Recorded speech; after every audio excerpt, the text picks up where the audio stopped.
Designing a website on Kajabi is simple and user-friendly, thanks to its intuitive drag-and-drop editor. Here's how you can design your Kajabi website. Log into Kajabi. Go to Kajabi and log into your account. Access website settings. From your dashboard, click website in the left-hand sidebar, then select design to start customizing. Choose a template. Kajabi offers a variety of pre-designed templates for websites. Browse through the options and select one that fits your brand style. Templates are fully customizable, so you can make them your own. Customize your website.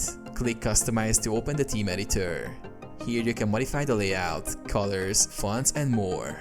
Use the drag-and-drop editor to add sections like headings, images, videos, buttons, testimonials, and calls to action.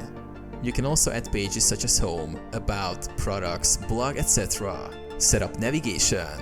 In the navigation section, customize the menus and links to make your site easy to navigate. Add your branding. Upload your logo, choose brand colors, and adjust fonts to match your brand identity. Publish your site. Once you're satisfied with the design, click Publish to make your site live.